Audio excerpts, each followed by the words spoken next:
Well, what's going on, everyone? Welcome to Movie Emporium's TV review of Snowpiercer Season 4, Episode 6, which is called Belle the Cat, and it's once again directed by Joe Mendez. Okay, guys, why it took 6 episodes to finally get a really good episode of Snowpiercer in the Season 4, I'll never know, but I really love this episode.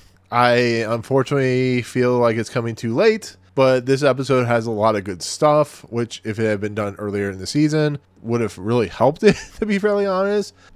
This is one of the better episodes I've seen in quite a while for Snowpiercer, to be fairly honest. It's an episode that really attempts to have some humanity, has some interest, some action, some what the heck is going on explained. It's an episode, once again, that needed to happen in episode 3 instead of episode 6, with only 4 episodes remaining in the season, in the series, actually, now that we think about it. And there's a lot of moving parts going on in this. You know, we get kind of the aftermath of Ben and his sacrifice. We get the teaming of Wilford and Layton. We get an idea of what exactly they're experimenting on, what exactly that these missile rockets do that help, you know, clear up the atmosphere, that create New Eden. We get stuff about Alex's nosebleeds. We get all kinds of information.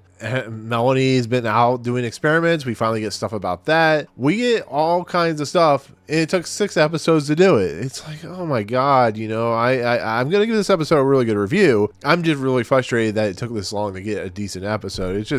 It's to a point where it's just like, do I give it a little bit of credence for the fact that it's last season, or do I really put the feet to the fire and just make it realize that this is a really problematic thing to do? But with that said, this is an episode that has a lot of moving parts in it, has a lot of moving pieces.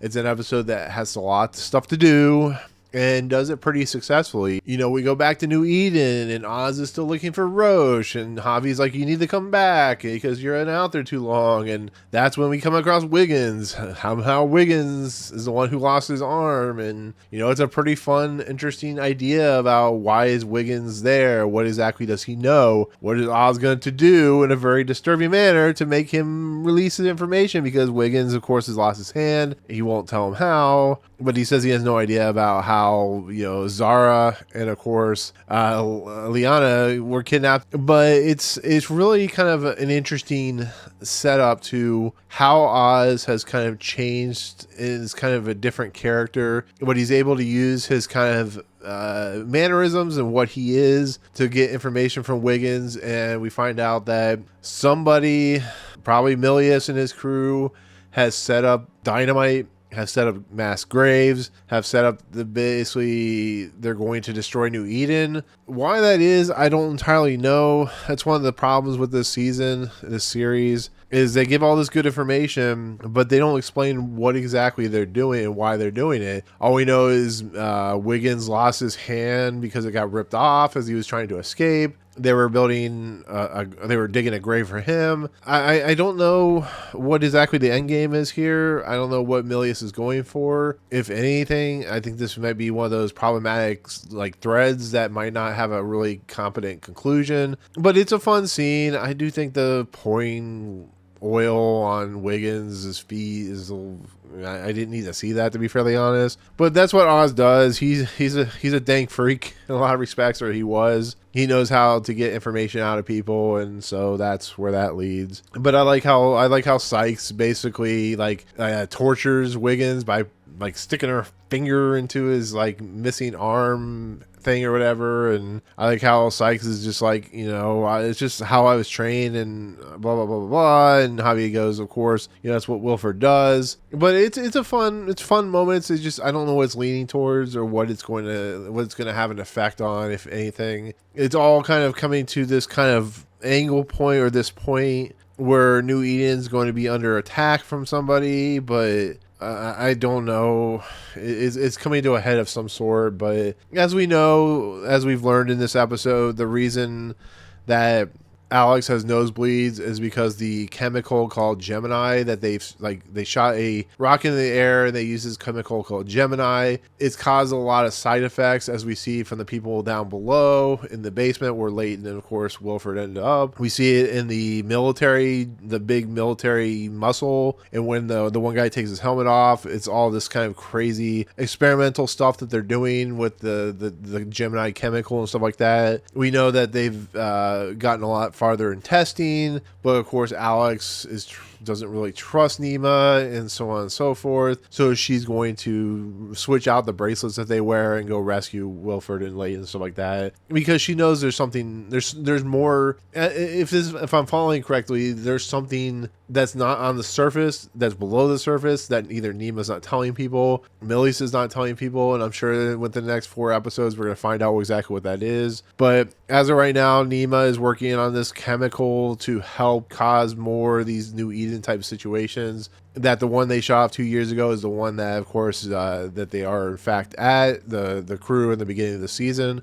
We of course know that they're in Djibouti and stuff like that, so it's leaning towards something. I don't know exactly what. I'm sure it'll work itself out somehow, but it's pretty fun. It's entertaining. I like that. Once again, I like that we got information finally, which is something we haven't gotten this entire season, and I'm so frustrated by loving this episode for what everything came before. It's like, this is a pretty good episode, but why weren't the rest of them good? Why weren't we getting this information in drips and drabs? We weren't getting in any information. We were kind of strung along for 5 episodes, and I know a lot of people say stop watching the series, but I'm like, I'm already 3.5 seasons into it. I'm not going to stop reviewing it. It just doesn't make any sense. So I go in with, all warts and all, but, we also, on top of everything else, Wilford was found, of course, in his pod. He, of course, I don't know if they've done something to him or what exactly is happening, but he needs blood transfusions to stay alive, because as we see he's working on whatever he's working on downstairs with the big,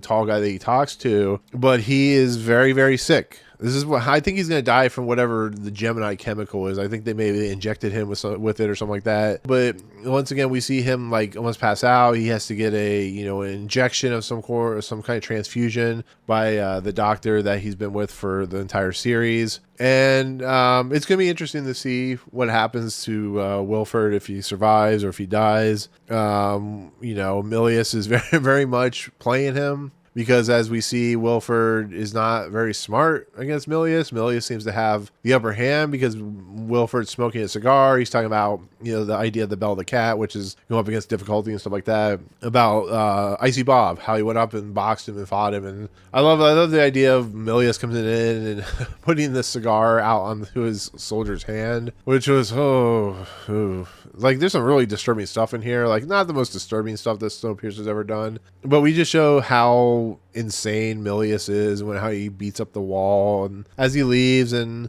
how he takes Wilford down to the sub level and basically leaves him down there to die and all that stuff. Milius basically tells him, you're my worst betrayal or whatever. I don't know. Once again, I like Clark Gregg, but I think he's kind of a mustache twirling, not very interesting villain, to be fairly honest. Once again, Wilford's being put into a predicament that makes him less evil, but still an antagonist in a lot of respects, as you see with Layton and stuff like that. But we'll see how that plays out. Once again, you just kind of have to go with it, I guess, unfortunately, at this point. But the other kind of major thing that happens is Layton is kind of tossed into this sub-level where we come across these people who are hideously disfigured. They have, whatever, this Gemini chemical, and Nima talks about it, how these people are basically locked down there because the chemical wasn't 100%. And it's a really sad state of affairs, because Layton, who has to team up with Wilford to get back up to find his daughter, is also having the situation with these people who are just innocent bystanders, to be fairly honest. They were basically screwed over by Wilford and, of course, Milius and Nima. They were people that just had lives, and now they're just like mutants down in the sub basement, like Futurama or something like that. And it's really sad to see, but it's really interesting how Layton is kind of taken into with them, and then they do the whole thing where when Wilford comes down to the sub level and they come down, and then Wolf Mother's Joker and the Thief plays, like all these people are like, zombies. They're going after the food, but they're basically being extracted for their blood and stuff like that to figure out the disease. And it's really sad and really kind of I was just really kind of like just taken back by just how disturbing that this place in Djibouti gets as the more and more the series moves along.